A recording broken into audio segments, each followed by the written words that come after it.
রোগ যখন হচ্ছে সে রোগের চিকিৎসাও লাগবে, পাশাপাশি চিকিৎসক হিসেবে আমাদের দায়িত্ব থাকে রোগটা যাতে না ছড়ায়। হাম রোগটা কি? হাম একটা ভাইরাস জনিত রোগ এবং হাম একটা ছোঁয়াচে রোগ এবং এটা যখন একটা হামের রোগীর একটা টাচে আসে একজন রোগী কিন্তু 15 থেকে 20 জন রোগীকে ছড়াতে পারে। হামের শুরুর লক্ষণগুলো কি? প্রাথমিক কোন লক্ষণ দেখলে বাবা মা বুঝবে যে হাম হয়েছে কিনা? জ্বর দিয়ে শুরু হয়, বাচ্চার নাক দিয়ে পানি পড়ে যেটা আমরা করাইজা বলি, তার কনজাংটিভাইটিস, চোখটা লাল হতে পারে, চোখ দিয়ে পানি পড়তে পারে, এরপর শুরু হয় তার র্যাশটা। কখন আসলে অভিভাবকরা চিকিৎসকের কাছে যাবে? চিকিৎসকের পরামর্শ আমরা তখনই নেব যখন হসপিটালাইজড হওয়ার যে কিছু রিকোয়ারমেন্ট আমরা বলি, যেমন জ্বর আছে বাচ্চার, কাশি আছে, সে কাশির সাথে যদি নিউমোনিয়ার লক্ষণগুলো যদি আমরা দেখি। আচ্ছা, সাধারণত হাম কতদিন থাকে? প্রথম সে জ্বর দিয়ে শুরু হয়, তো জ্বর শুরু হওয়ার 3-4 দিন পরে তার র্যাশটা আসে, র্যাশ আসা 3-4 দিন পরে, 4-5 দিন পরে সে আসলে ইমপ্রুভ করে যায়। এক সপ্তাহ থাকে? এক সপ্তাহ মধ্যে যদি আপনার ন্যাচারাল হিস্ট্রি যদি স্বাভাবিকভাবে চলতে থাকে।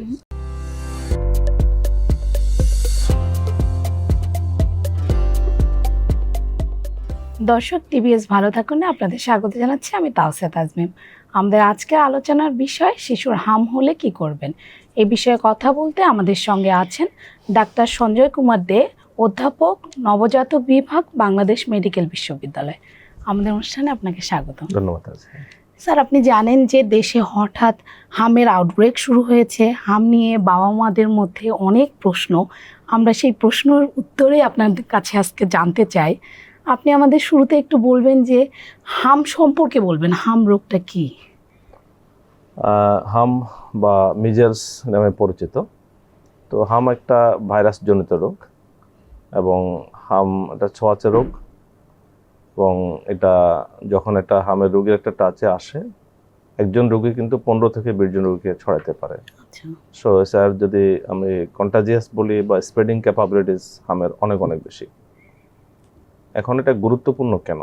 কারণ হামের সাথে কিছু সম্পর্ক আছে, যেমন বাংলাদেশে যদি বা ওয়ার্ল্ড ওয়াইড যদি আমরা ডেথ বলি, তার মধ্যে এক্সট্রিমস অফ এজ, যাদের বয়স বেশি এবং যাদের বয়স কম, তাদের নিউমোনিয়া কিন্তু একটা মেজর কিলার। আচ্ছা, তো হাম যখন হচ্ছে তার কিন্তু মেন ক্ষতিটা করে তার রোগ প্রতিরোধ ক্ষমতাটা কমে যায়। এই বেবিগুলার তার নিউমোনিয়া বেশি হয় এবং এই বেবিগুলার ডায়রিয়াল ডিজিজ বেশি হয়। যারা আক্রান্ত হয় তাদের ক্ষেত্রে ভিটামিন এ ডেফিসিয়েন্সি দেখা দেয়। তো ভিটামিন এ ডেফিসিয়েন্সি যখন দেখা দেয় তখন তার কিন্তু রাতকানা রোগ বা চোখে কম দেখার যেটা সম্ভাবনা সেটা একটু দেখা যায়। মোরওভার তার যে ব্রেনে সমস্যা যেটা হয়, যেটা এনকেফালাইটিস বলি, এরকম সমস্যাগুলো হওয়ার রিস্ক থাকে। আচ্ছা। তো সব বিবেচনায় একটা হচ্ছে হামটা ছড়ায় খুব র্যাপিডলি, আবার যদি ভাইরাস রোগ, এটার কোনো সরাসরি কোনো ড্রাগ নাই, সেক্ষেত্রে প্রিভেনশন হচ্ছে বেস্ট ওয়ে। আমি প্রতিরোধের ব্যবস্থা নেব। ব্যবস্থা হচ্ছে দুইটা জায়গায়, একটা হচ্ছে আমি আইসোলেশন করবো রোগীটাকে, আচ্ছা, আর যাতে রোগ যাতে না হয় সেটার ব্যবস্থা করা, যেটা ভ্যাকসিনেশন করে এটা রোগটা প্রতিরোধ করা যায়। আচ্ছা স্যার, আপনি বললেন যে হাম থেকে নিউমোনিয়া হতে পারে, ডায়রিয়া হয়।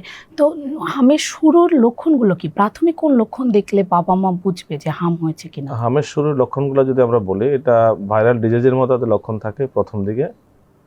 র্যাশের যে কথাটা আমরা বলি, যে গায়ে যে ফুসকুড়ি যেটা ফুটে, সেটা প্রথম দিকে আসে না।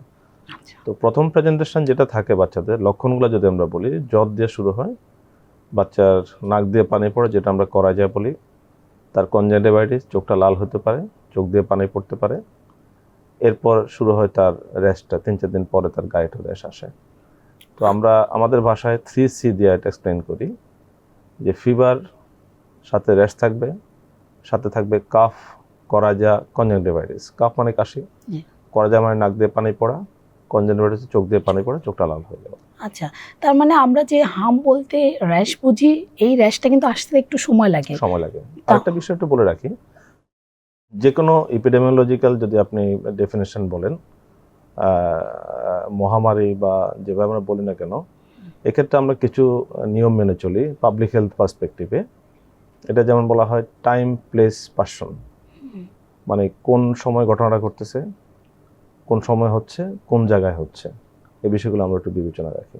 আচ্ছা, কত বেশি হচ্ছে, মানে এখন যেহেতু আউটব্রেক, তাই এখন সাধারণ জ্বর, চোখ লাল হলেও এটাকে আর অবহেলা করা যাবে না। অবশ্যই ভাইরাস জ্বর যখন আসবে তখন তার যখন যে সিমটম যেগুলো বললাম এগুলো যখন থাকে, তখন অবশ্যই সাসপেনশন রাখা ভালো। আচ্ছা স্যার, আপনি বললেন যে হাম দ্রুত ছড়ায়, অনেক মানুষের মধ্যে ছড়ায়, আসলে ছড়ায় কি হাঁচি কাশির মাধ্যমে ছড়ায়? এটা হাঁচি কাশির মাধ্যমে ছড়াবে। আচ্ছা, তো কারণ ড্রপলেটটা একটা লোক যখন রুমে যখন থাকছে, তার যে আমরা রেসপিরেটরি ড্রপলেট বলি, ওটা কমপক্ষে ঘন্টা 2 থেকে যায়। তাহলে একটা হামের রোগী থাকলো, 2 ঘন্টার মধ্যে অন্য যে রোগী আসলো, তখন সে সুস্থ লোক হিসেবে এফেক্টেড হতে পারে।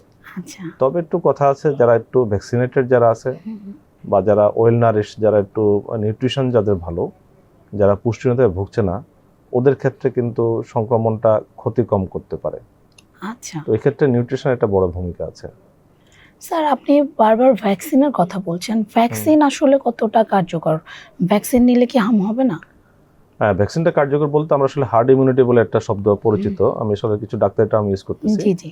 হার্ড ইমিউনিটি বলতে বোঝায় যখন 95% লোকরা যখন 95% বাচ্চা যখন কাভারেজে পেয়ে যাবে, তখন সেক্ষেত্রে হামটা তখন এটা ছড়াবে কম, এরকম একটা ধারণা করা হয়। যদিও ব্যতিক্রম আছে। আমরা যদি আমেরিকার কথা বলি, ওখানে হার্ড ইমিউনিটি তারা অ্যাচিভ করেছে, তারা 2000 সালে ডিক্লেয়ার দিল যে হাম তারা মুক্ত, কিন্তু এরপর দেখা যাচ্ছে হাম ওখানে হয়েছে। তো কাদের হলো, যারা দেখা যাচ্ছে মাইগ্রেট, যারা ওখানে ইমিগ্রেশন করলো অন্য দেশ থেকে, আসছে ফর ফিলিপিন্সে যেসব লোকগুলো গেছে, তাদের মাধ্যমে হামটা ওখানে ছড়াইলো। তো ছড়ানোর পর গভর্নমেন্ট যেটা করলো, তখন আবার সে মাস ভ্যাকসিনেশন দিয়ে সেটা কভার করার চেষ্টা করলো। এবং ইউএসএতে আমি যেটা পড়লাম লেটেস্ট হচ্ছে 2019 এরকম একটা আউটব্রেক ছিল তাদের। তো স্যার, আমাদের এখানে ভ্যাকসিনেশন মানে রুটিন যে ইপিআই টিকা দেয়, কয় মাস বয়সে আসলে হামের টিকাটা দেওয়া উচিত? আপনি যদি আমাদের দর্শকদের একটু ভালো করে হামের টিকা বলতে আমরা আসলে যে গভর্নমেন্ট, আমি একটু অ্যাপ্রিসিয়েট করবো আসলে, বাংলাদেশ কিন্তু যতগুলা সেক্টরে বাংলাদেশের যে সুনাম আছে, তার মধ্যে হচ্ছে ইপিআই ভ্যাকসিনেশনটা বড় একটা আমি সুনামের জায়গা বলবো। তারপর ধরেন ওআরএস কাভারেজ, এই দুটাই কিন্তু বাংলাদেশ বাইরের কান্ট্রিগুলোতে যথেষ্ট সুনাম কুড়িয়েছে। তো প্রশ্নটা ছিল আপনার ভ্যাকসিন কাভারেজ বিষয়ে বললেন, তাই না? যে হ্যাঁ, কোন বয়সে আসলে ভ্যাকসিনটা দিতে হবে? তো হামটা এখন আসলে আমরা এমআর ভ্যাকসিন বলা হয়, মিজেলস এবং রুবেলা দুটো ভ্যাকসিনটা দেয়। গভর্নমেন্ট যে ইপিআই শিডিউল, সেটা হচ্ছে 9 মাসে একটা দিতে বলে, 15 মাসে একটা শিডিউল দিতে বলে। স্যার, আপনি এটা শিডিউলটা কান্ট্রি টু কান্ট্রি কিছু ভেরিয়েশন হয়। আপনি জানেন যে আমাদের একটু গত বছর ভ্যাকসিনেশন কাভারেজ একটু কম, বিভিন্ন কারণে অনেক শিশু ভ্যাকসিনের আওতায় আসেনি।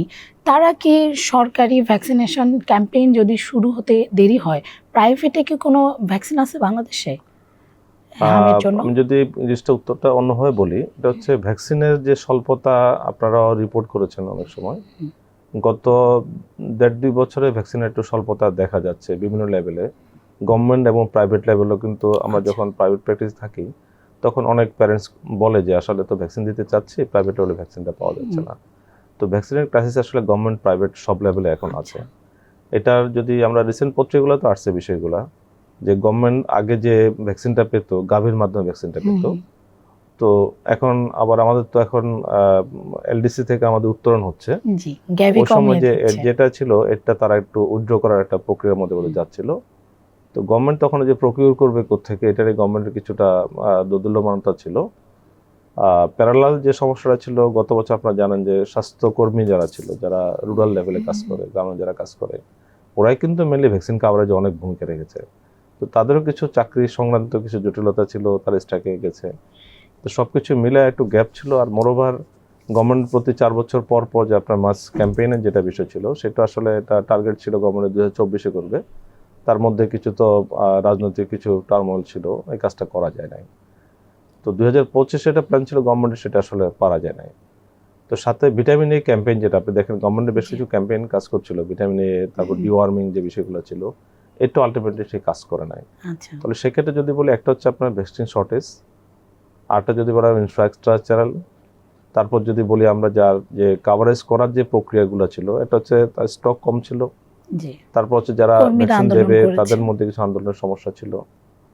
তারপর হলো যে মাস ক্যাম্পেইনের যে বিষয়টা ছিল, সেটা আসলে যে ডিউ টাইমে যেটা করার কথা ছিল, সেটা আসলে ঠিক ওভাবে হয় নাই। এই কারণগুলো এখন তো সার্বিকভাবে ওভাবে চিন্তা করা হচ্ছে। মোরওভার আরেকটা বিষয় একটু বলে রাখি, যেমন একটা সময় আমরা যখন ছাত্র ছিলাম, তখন যে কোনো মেডিকেল কলেজে বা যে কোনো ডিস্ট্রিক্ট হসপিটাল আমি দেখে আসছি, ইভেন ব্যাক ইন 2008 আমি দেখে আসছি, যে সংক্রামক ব্যাধির জন্য একটা আলাদা আইসোলেশন ওয়ার্ড, একটা ওয়ার্ড ছিল। তো যেহেতু সংক্রামক ব্যাধি কমে আসছে, তো সেক্ষেত্রে যেহেতু রুগীর চাপ থাকে, ওই ওয়ার্ডগুলো তখন অন্য রুগী ভর্তি করার জন্য কনভার্টেড হয়ে গেছে। তো সেক্ষেত্রে ওরকম একটা ডেডিকেটেড ওয়ার্ড যেটা হসপিটালে থাকার কথা, সেই জায়গাগুলো কিন্তু প্রত্যেক হসপিটালে এখন ঠিক ওভাবে নাই। এবং হসপিটাল থেকেও হসপিটাল ছড়াচ্ছে ছড়িয়েছে। না থাকা যে রিসেন্ট যে রিপোর্ট, যেটা রাজশাহী মেডিকেল একটা রিপোর্ট আপনি দেখেছেন নিশ্চয়ই, তো সেটাতে বলা ছিল এরকম যে হামের রোগী এরকম অন্য রোগীর সাথে থাকছে। এবং এই জিনিসটা কিন্তু মানে মানে কি পরিমাণ ভয়ঙ্কর জিনিসটা একটু চিন্তা করে দেখেন, যে হাম, আমি প্রথম বললাম হাম ছড়ায়, হ্যাঁ, আমি ফিজিশিয়ান এবার জানিও আমি একটা হামের রোগী থাকা মানে সে কমপক্ষে 15-20টা রোগী সংক্রমণ করতে পারে। 3 নম্বর পয়েন্ট হচ্ছে যে রোগীগুলো ভর্তি হয় তাদের অনেক রোগী তো রোগ প্রতিরোধ ক্ষমতা কম থাকতেই পারে। তারা তো 3টা রোগী রিস্ক ফ্যাক্টর নিয়ে 3টা ঝুঁকি নিয়ে কিন্তু আমি রাখছি। জি। তো সেক্ষেত্রে স্প্রেড হওয়ার পসিবিলিটি অনেক অনেক গুণ বেড়ে যায় এখানে। আচ্ছা আচ্ছা স্যার, আপনি ভ্যাকসিন ক্যাম্পেইনের কথা বললেন, ভ্যাকসিনেশন ক্যাম্পেইনের কথা বললেন, তো আপনি জানেন যে আগামী জুন থেকে আবার একটা ক্যাম্পেইন শুরু হতে যাচ্ছে। যদি এই ক্যাম্পেইনটা শুরু হয়, যেসব বাচ্চারা ভ্যাকসিন পেয়েছে বা 8-10 বছর বয়স, তারাও কি এই ক্যাম্পেইনের আওতায় আবার ভ্যাকসিনের আওতায় আসবে? এটা একটা চমৎকার প্রশ্ন করা আছে। মাস ভ্যাকসিনেশন অথবা ক্যাম্পেইনের যে বিষয়টা বলা হয়, সেই ক্যাম্পেইনের ক্ষেত্রে গভর্নমেন্টের একটা ইনস্ট্রাকশন থাকে বা তাদের নির্দেশনা, রিকোয়েস্ট যাই বলি না কেন, সব বেবিগুলো তারা কভার করতে বলে। কারণ যে হার্ড ইমিউনিটির যে কথাটা বললাম, 95% কাভারেজ যখন হবে তখন তাদের স্প্রেড হওয়ার একটু সম্ভাবনাটা কমে যাবে। আচ্ছা, তো সেক্ষেত্রে যারা ভ্যাকসিনেশন দেওয়া আছে, ইভেন ভ্যাকসিনেশন দেওয়া, যে আমি যে আপনাকে আমেরিকার গল্প যে করলাম, জি, সেটাও তাদের তো এরকম ভ্যাকসিনেশন দেওয়া ছিল। আচ্ছা, তারপর যখন দেখছে আউটব্রেক যখন হলো, তখন তারা আবার সবাই কভার করে ফেলছে। এবার গভর্নমেন্ট আরেকটা উদ্যোগ আপনি দেখবেন যে আমরা তো 9 মাস থেকে দেওয়ার কথা বলছি, কিন্তু অনেকগুলো কেস এখন পাওয়া যাচ্ছে 4 মাস 6 মাসের কিছু কেস জি। রিপোর্টিং আসতেছে। এবং এটা কিন্তু একটা আমাদের দেশের একটা স্বাস্থ্য ব্যবস্থার একটা দুর্বল চিত্র বলবো, বা একটা চেঞ্জ আসছে। কারণ এটা বলা হয়তো 9 মাসে বাংলাদেশে কেন দিচ্ছে, হুম, এটার পিছনে কারণ যেটা হচ্ছে যে মেজাজ না হওয়ার জন্য মায়ের কাছ থেকে কিছু অ্যান্টিবডি আসে। যখন বাচ্চা মায়ের পেটে থাকে, মায়ের থেকে কিছু অ্যান্টিবডি তাকে কাভার দিতে পারে 9 মাস পর্যন্ত। তো এর আগে যখন আপনার মিজেল যখন হচ্ছে, তো সেক্ষেত্রে এটা ধারণা করা হচ্ছে যে মায়ের কাছ থেকে যে অ্যান্টিবডি পাওয়ার যে প্রক্রিয়াটা, সম্ভবত ওই প্রক্রিয়াতে কিছু সমস্যা হচ্ছে, মাও ঠিক ওয়েল নারিশড না এরকম আচ্ছা, অ্যান্টিবডি দেওয়ার জন্য। তার মানে সেক্ষেত্রে মাও বাচ্চাদের অপুষ্টি শিকার। অপুষ্টি শিকার। আবার একটা হতে পারে, এটা কি হতে পারে স্যার, যে ব্রেস্ট ফিডিং এর হারটা আমাদের এখনো কম, সে কারণেও কি হতে পারে? এটা ঠিক, আসলে ব্রেস্ট ফিডিং এর হার কম আপনি অন্যভাবে জিনিসটা এক্সপ্লেইন করতে পারেন। আচ্ছা, ব্রেস্ট ফিডিং এর হার যখন কম থাকে, হুম, সেক্ষেত্রে কিন্তু তার একটু পুষ্টিহীনতা থাকে। হুম, আবার পুষ্টিহীনতা যেসব বাচ্চাগুলো থাকে, তাদের যদি মিজেলস হচ্ছে, তারা হচ্ছে যে বাচ্চাটা ভালো পুষ্টি সম্পন্ন, তার চাইতে পুষ্টিহীন বাচ্চা যেটা, সেটা কিন্তু কষ্ট তার পাবে বেশি। তার নিউমোনিয়া হওয়ার রিস্ক বেশি থাকবে, তার ডায়রিয়া হওয়ার রিস্ক থাকবে, তার আবারও সে পুষ্টিহীনতা হওয়ার রিস্ক সে আরও বেশি গুণ, অনেক গুণ বেড়ে গেল। স্যার, আমার একটা প্রশ্নই ছিল যে আপনি অনেকখানি উত্তর দিয়ে দিয়েছেন যে 9 মাসের কম বয়সীদের কেন হাম হচ্ছে, এবং আমরা স্বাস্থ্য অধিদপ্তরের তথ্য বলছে যে রাজশাহী মেডিকেলে যে আলোচনা হচ্ছে, সেখানে 60%-এর বেশি বাচ্চা হলো যাদের 6 মাসে বা তার বেশি, 9 মাসের কম বয়সী। তো এটা কি মায়ের থেকে সঠিক পুষ্টি পাচ্ছে না, এটা কারণ, নাকি এর পাশাপাশি কি হসপিটালে ভর্তি হয়ে ওরা ইনফেক্টেড হয়েছে, বা বিভিন্ন কারণকে? সেটা কারণের মধ্যে একটা কারণ, 6 মাসে যেহেতু হচ্ছে, সেক্ষেত্রে মায়ের কাছ থেকে পুষ্টি না পাওয়াটা প্রধান কারণ ধরবো। আচ্ছা, আর সেক্ষেত্রে স্প্রেড হওয়ার যে কারণ, যেটা আমি আগে একটু বলছিলাম, যখন একটা ইনফেক্টেড একটা বেবি যখন থাকবে, সেক্ষেত্রে তার অন্য বেবিগুলো ছড়ানোর একটা টেন্ডেন্সি বেশি থাকবে। মোরওভার যে বেবিগুলো একটু পুষ্টিহীন থাকে, তারা একটু বেশি রিস্কে থাকে। আচ্ছা, তাহলে স্যার এখন 9 মাসের কম বয়সী যে বাচ্চারা এখনো ভ্যাকসিনের আওতায় আসেনি, এবং ক্যাম্পেইন তো এখনো 2 মাসের মতো দেরিও আছে, জন্য শুরু করবে। তাদের কিভাবে সুরক্ষিত রাখা যায়? বাবা মারা তাদের সুরক্ষিত রাখতে কি করবে? সুরক্ষা রাখার বিষয় যেটা আমরা বলছি, যেটা হচ্ছে আমি যদি আমার আজকে ওই ছোটবেলার গল্প একটু করছিলাম, ওই সময় ছিল, তখন তো ভ্যাকসিন তো শুরু হয়নি, ভ্যাকসিন অনেক পরে ইপিএ শুরু করলো, 1979 শুরু করলো। তো তখন আমরা দেখতাম বাবা মা যেটা করতো, এরকম যখন একটা কোনো বাড়িতে কেউ যদি আক্রান্ত হতো, তখন ওই বাড়ির আশেপাশে যাতে না বলতো। দ্যাট ইজ সেই আবহমান কাল থেকে কিন্তু এরকম সংক্রামক ব্যাধি প্রতিরোধের কিছু প্রক্রিয়া কিন্তু সেই মানুষের মধ্যে থেকে এভাবে নিজেরাই ছিল, আইসোলেট নিজেরা হয়ে থেকে যাওয়া। আইসোলেট করে রাখতো। তো এখন এ পর্যায়ে যেটা আমি সাজেস্ট করব, যে যেসব জায়গায় লোক সমাগম বেশি হচ্ছে, ওসব জায়গায় একটু কম যাওয়া, ওভারক্রাউডেড প্লেস, কারণ ওভারক্রাউডেড প্লেস কিন্তু একটা স্প্রেড হওয়ার একটু বড় রিস্ক। আরটা হচ্ছে হসপিটাল এনভায়রনমেন্টে যতদূর সম্ভব একটু না যাওয়ার চেষ্টা করা, পুষ্টির উপর গুরুত্ব দেওয়া, জ্বর যখন হবে জ্বরটাকে অবশ্যই সিরিয়াসলি দেখা। আর এর মধ্যে কিছু সিমটোমেটিক ম্যানেজমেন্টের কথা আমরা বলি, জ্বর যখন হবে সেক্ষেত্রে তার হাইড্রেশন মেনটেনেন্স, পানি বেশি করে খাওয়ানো, জ্বরটা কমায় রাখা। কোনো সিমটম যদি দেখা যায় যে ডায়রিয়া বা নিউমোনিয়ার মধ্যে যদি কোনো পিকচার আসে, সিমটম আসে, তখন যথাযথ ডাক্তারের পরামর্শ নেব। কখন আসলে অভিভাবকরা চিকিৎসকের কাছে যাবে? সুন্দর প্রশ্ন করলেন। এখন আমি প্রথমে বলছিলাম যে মিজেলস একটা ভাইরাস জনিত রোগ। তো চিকিৎসকের পরামর্শ যদি আমরা ভাইরাস জনিত রোগ যখন বলি, মেজরিটি রোগগুলো দেখা যায় আমরা একটু সিমটোমেটিক চিকিৎসা বা সাপোর্টিভ চিকিৎসা বলি। সাপোর্টিভ চিকিৎসা বলতে বোঝা যায় যেমন জ্বর আসলো, জ্বরের ওষুধ প্যারাসিটামল দিয়ে দিলাম, একটু পানি শূন্যতা হচ্ছে আমি একটু স্যালাইন খেলাম, ডায়রিয়া হচ্ছে স্যালাইন খেলাম। তো চিকিৎসকের পরামর্শ আমরা তখনই নেব যখন হসপিটালাইজড হওয়ার যে কিছু রিকোয়ারমেন্ট আমরা বলি, যেমন জ্বর আছে বাচ্চার, কাশি আছে, সে কাশির সাথে যদি নিউমোনিয়ার লক্ষণগুলো যদি আমরা দেখি, আচ্ছা, নিউমোনিয়ার লক্ষণটা আমরা বিভিন্ন কিছু সিমটম দেখে এক্সপ্লেন করি, এটা এজ ওয়াইজ বলি। তার মধ্যে একটা হচ্ছে যদি শ্বাসকষ্ট যদি থাকে, একটা বাচ্চার বয়স যদি 2 মাসের বেশি হয়, তার যদি শ্বাস মিনিটে 50 বার বেশি থাকে, তার যদি বুকের খাঁচা দেবে আসে, যদি তার কোনো রকম বিপদচিহ্ন বলে বাচ্চা একটু কম খাচ্ছে, তার খিচুনি হচ্ছে বা একটু অজ্ঞান মতো হয়ে গেল, এটা হচ্ছে একটা গ্রুপ। এটা 2 মাস থেকে আপনার 1 বছর। 1 বছরের পরে সে রেসপিরেটরি রেট যেটা আমি বলছিলাম, শ্বাসকষ্ট যেটা বলছি, যদি শ্বাস মিনিটে 40 বার বেশি হয়, যদি বুকটা দেবে আসে, সাথে যে আদার সিমটমগুলো, সে একদম খাচ্ছে না, তার খাওয়া ছেড়ে দিল, অথবা খিচুনি হওয়া বা অজ্ঞান হওয়া, এরকম সিমটম দেখলে সে অবশ্যই ডাক্তার শরণাপন্ন, বা ডায়রিয়া হওয়া, আচ্ছা, তখন যাবে ডাক্তারের কাছে। তখন কি স্যার হাম একটা বিপজ্জনক পর্যায়ে চলে যায়? বিপজ্জনক পর্যায়ে, অর্থাৎ হাম তখন হসপিটালাইজ করার যে ইন্ডিকেশন ওটা চলে আসে। সব হাম কিন্তু হসপিটালে ভর্তি করার প্রয়োজন আমি নেই। এটাই জানতে আবার চাচ্ছিলাম সব হামে কিন্তু আবার দুইটা জিনিস একটু বলি। একটা হচ্ছে রোগ যখন হচ্ছে সে রোগের চিকিৎসাও লাগবে, পাশাপাশি চিকিৎসক হিসেবে আমাদের দায়িত্ব থাকে রোগটা যাতে না ছড়ায়। জি, যে হলো তাকে একটু আইসোলেট রাখা, তাকে অবশ্যই আমরা অবজারভেশন রাখা, এবং বিপদচিহ্ন যে কথাগুলো বললাম, কখন আমি হাসপাতালে যাব সেই বিপদচিহ্নগুলো যদি আমি বলে রাখি, বা বাবা মা যদি ঠিক ওভাবে ওরিয়েন্টেড থাকে, তো সেক্ষেত্রে হাসপাতালে যে রোগীর চাপটা আমরা কমাতে পারবো। আদারওয়াইজ এটা প্যানিক ক্রিয়েট হবে, তার জ্বর আছে, র্যাশ আছে, তারা সবাই যে হাসপাতালে ভর্তি এবং হবে। আমরা এটা দেখছিও কিন্তু যে দেখছি, হ্যাঁ। সাধারণ জ্বরেও এখন হসপিটালে গিয়ে ভর্তি হচ্ছে, এবং তখন আবার ঝুঁকিটাও তৈরি হচ্ছে যে ঝুঁকিটা হচ্ছে সে যদি ওই হাম না থাকে সে কিন্তু অন্য রোগীর কাছে হাম আক্রান্ত হতে পারে, আক্রান্ত হতে পারে, আবার যদি হাম থাকে সে নিজে কিন্তু রোগটা ছড়াতে পারে, যদি কিন্তু সমস্যার মধ্যে পড়ে যাবে। যদি আপনি বললেন যে বিপদচিহ্নগুলো নাই, নর্মাল যে হামের প্রথম দিকে যে লক্ষণগুলো বললেন, র্যাশ হলো বা একটু চোখ লাল, জ্বর আছে অল্প, তাদের আসলে বাড়িতে থাকলে কি ধরনের চিকিৎসা করা হবে? এটা সাধারণ জ্বরের চিকিৎসা আমরা যেটা বলি, সাধারণ জ্বর চিকিৎসা বলতে আমরা তার জ্বর কমানোর জন্য সে প্যারাসিটামল খাবে, সে হাইড্রেশনটা মেনটেন করবে। আমরা জ্বরের সাথে কিন্তু ডিহাইড্রেশন, পানি শূন্যতার একটা সম্পর্ক আছে, এটা ভিসিএস সাইকেল বলি, যে যখন পানি শূন্যতা থাকে তখন জ্বরটা কমতে একটু সময় নেয়। তো পানি শূন্যতা যখন থাকে সেক্ষেত্রে আবার একটু তার ইলেকট্রোলাইট ইমব্যালেন্স, লবণ স্বল্পতা, এগুলো দেখা যেতে পারে। তো জাস্ট এই কাজটা করবে, জ্বরটা একটু কমায় রাখবে, তার হাইড্রেশনটা মেনটেনেন্স, যেটা হচ্ছে পানি শূন্য যাতে না হয় সেটার ব্যবস্থা করা, তার যদি বিপদচিহ্নগুলো দেখা দেয় তখন তো একটু ডাক্তার শরণাপন্ন হওয়া। ইভেন যদি ডায়রিয়াও হয়, তো সেক্ষেত্রে আমরা সবাই জানি ডায়রিয়াতে খাওয়া স্যালাইন দেওয়া যায়। ডায়রিয়াতে কিছু খাওয়া স্যালাইন দেওয়ার পরও ডায়রিয়া যে সবসময় বাসায় বসে কন্ট্রোল হবে, নট দ্যাট, কিছু বিপদচিহ্ন আছে, সেই বিপদচিহ্নগুলো দেখলে তখন আমরা হাসপাতালে শরণাপন্ন হব। সাধারণত হাম কতদিন থাকে স্যার, স্থায়ী হয় কতদিন কেউ আক্রান্ত হলে? হামের লক্ষণগুলো হলো, প্রথম সে জ্বর দিয়ে শুরু হয়, তো জ্বর শুরু হওয়ার 3-4 দিন পরে তার র্যাশটা আসে, র্যাশ আসা 3-4 দিন পরে, 4-5 দিন পরে সে আসলে ইমপ্রুভ করে যায়। 1 সপ্তাহ থাকে? 1 সপ্তাহ যদি আপনার ন্যাচারাল হিস্ট্রি যদি স্বাভাবিকভাবে চলতে থাকে।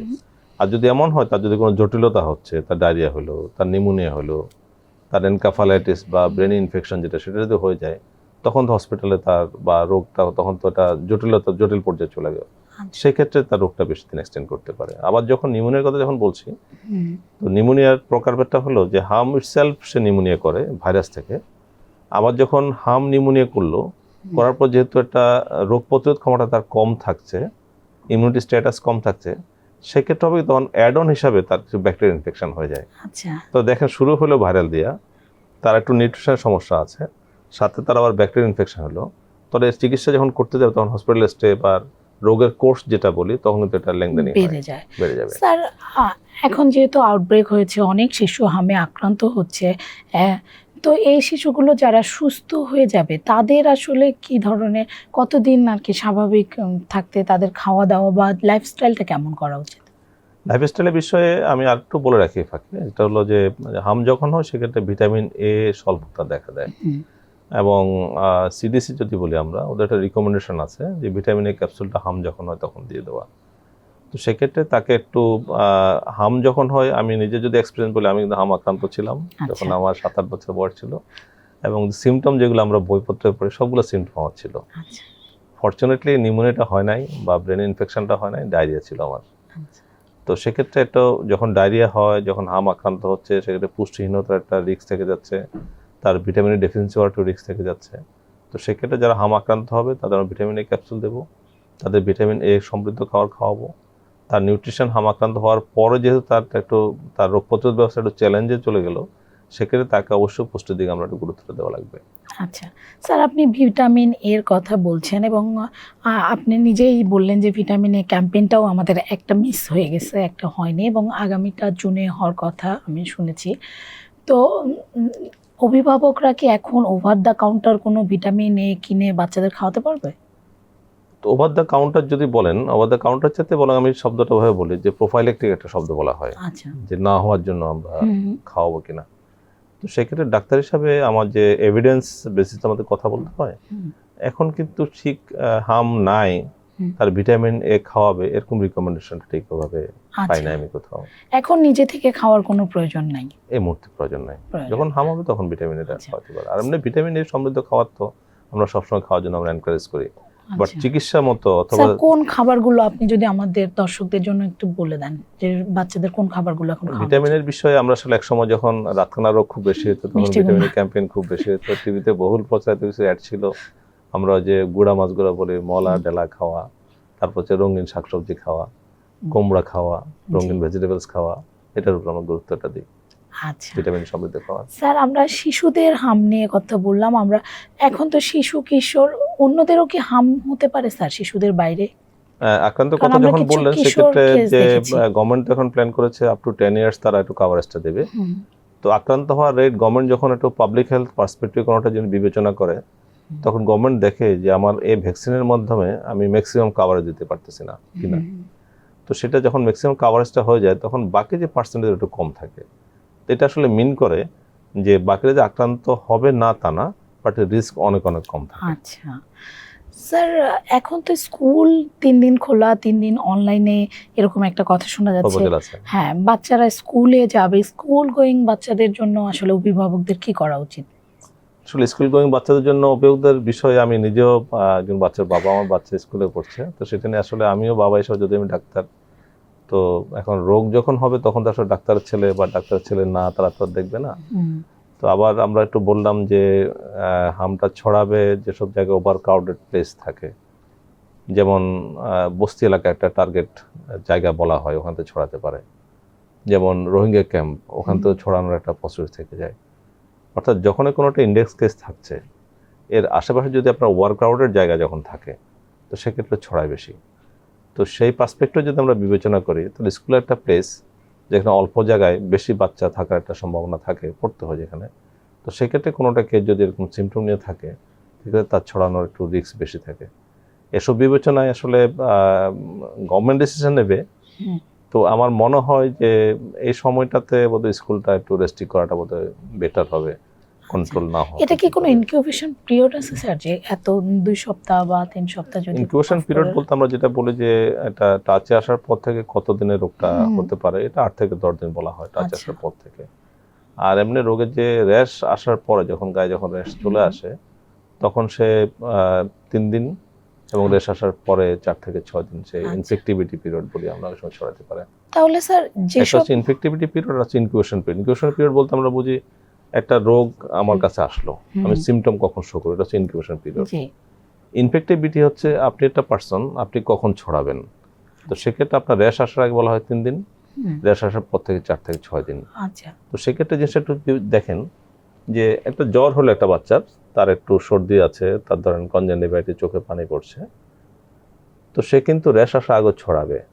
অর্থাৎ আমার যে কমন, আমার যে ধারণা যেটা, যে র্যাশ আসা পর্যন্ত বোধহয় সাধারণ মানুষের ধারণা যেটা, যে র্যাশ যখন নয় হাম না, কিন্তু এই কাজটা যে হাম না সেটা কিন্তু নিশ্চিত করতে পারতেছি না। এরকম একটা ছাত্র স্কুলে গেল, ধরেন তার জ্বর আছে, তার একটু এরকম সর্দি আছে, সে তো মনে করতে না হামটা হলো না, কিন্তু সে তখন কিন্তু ছড়াবে। তখন তার স্কুলটা একটু অফ রাখাই ভালো। আমি পার্সোনালি আসলে ওই সময় একটু, যদি এরকম কোনো, এখন যেহেতু আপনার চলছে আউটব্রেক যখন হলো, তো তো সেক্ষেত্রে এরকম কোনো ভাইরাল ইনফেকশন যখন কোনো ফিচার থাকবে, তার জ্বর থাকবে, তার একটু সর্দি থাকবে, তার একটু চোখ দিয়ে পানি পড়বে, তো ইনিশিয়াল পর্যায়ে তো এটা নিয়ে তো পেশেন্ট প্রেজেন্ট করে, রেস্ট আসা একটু পরে। এরকম পর্যায়ে থাকলেও একটু বাচ্চাকে স্কুলে না পাঠানো ভালো, যাতে ছড়াতে না পারে। আচ্ছা, আর স্যার স্কুল যদি যায়ও, এখন কি শিশুদেরকে মানে স্কুল যারা যাচ্ছে তাদেরকে মাস্ক পরে যাওয়াটা ভালো? মাস্ক পরে যাওয়াটা ভালো, কিন্তু মাস্কটা তো আপনি জানেন যে মাস্কটা আসলে ইমপ্লিমেন্ট করা গভর্নমেন্টের জন্য যখন কোভিডকালীন সময় ছিল সেটা অনেক ডিফিকাল্ট ছিল, না একটা তো অভ্যস্ততা ছিল, হ্যাঁ, আবার মানুষ হারিয়ে ফেলছে সেটা। তো সেক্ষেত্রে বাচ্চাদের ক্ষেত্রে আসলে মাস্ক পরে যাওয়াটা ইমপ্লিমেন্ট করাটা একটু ডিফিকাল্টের মধ্যে হতে পারে। তো সেক্ষেত্রে বেস্টই হচ্ছে যার সমস্যাটা থাকছে সে তো ম্যাটার অফ তার ইনফেক্টিভিটি যেটা আমরা বললাম সব কিছু যদি আপনি হিসাব করেন, তো সেক্ষেত্রে 8 থেকে 10 দিনের মতো। আচ্ছা, তো যে কোনো ভাইরাস জ্বর হয়তো আমরা 5-7 দিন 10 দিন রেস্ট নিতে বলি, ওই সময়টা সে একটু বাসায় রেস্ট নিল, জ্বর আসলো এটা হলো, তার রেশ আসলো না, 3-4 দিন অপেক্ষা করলো, তখন সে স্কুলে গেল। আচ্ছা, এটা বোধহয় স্কুলগুলো চাইলেও তারাও লক্ষ্য রাখতে পারে যে তাদের কোনো বাচ্চা এরকম অসুস্থ থাকলে তাদেরকে সেটা আসলে কিছুদিন স্কুল off চাইলে রাখা পারে, কিন্তু এবং ওটা অভিভাবকদেরও গভর্নমেন্টের ব্যক্তিগত কিছুটা এখানে দিক নির্দেশনা থাকলে পরে একটু সুবিধা হয়, কারণ অনেকগুলো স্কুলে তো এখন তো পরীক্ষা চলছে। আচ্ছা, তো সেক্ষেত্রে বাচ্চারা পরীক্ষা দেওয়া না দেওয়ার সাথে ক্লাস টেস্ট চলছে, অনেকগুলো বিষয় জড়িত থাকে আসলে। আচ্ছা স্যার, আমরা একেবারে শেষ পর্যায়ে চলে আসছি। আপনার অভিভাবকদের উদ্দেশ্যে কিছু বলার থাকলে একটু বলবেন। এখন আমরা দেখছি যে ভ্যাকসিন বিরোধীও অনেক মনোভাব থাকা যায়, তাদেরও একটু কিছু বলেন।